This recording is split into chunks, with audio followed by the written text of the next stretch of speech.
Green Country students are getting ready to go back to school, and many families are feeling their budgets bursting at the seams. Thanks for joining us this Sunday night. I'm Chin Doan. The National Retail Federation says total expected spending for back to school and college grew by 36% and 41% since 2019. News on 6's Ashlyn Brothers is live with what experts say is causing these deep pocket prices. Ashlyn? Chin, a finance professor at TU, tells me the cost of things like clothing and school supplies are bound to be 10 to 15% higher, and that adds up quickly.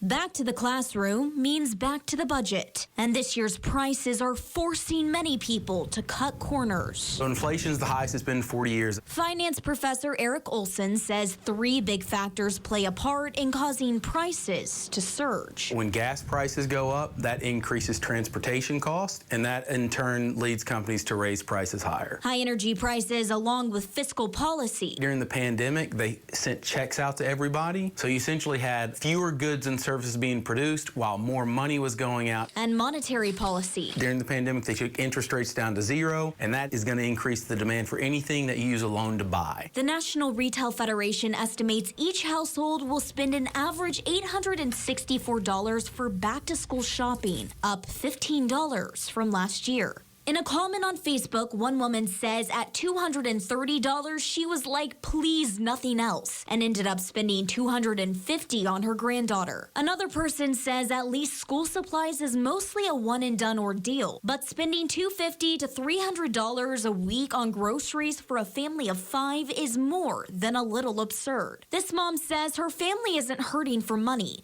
but inflation is hurting them. And a teacher commented saying she spends $1,000 out of her own pocket on her class, not including her own kids. We're probably going into a recession. The rate of inflation will probably at least stabilize from where we're at.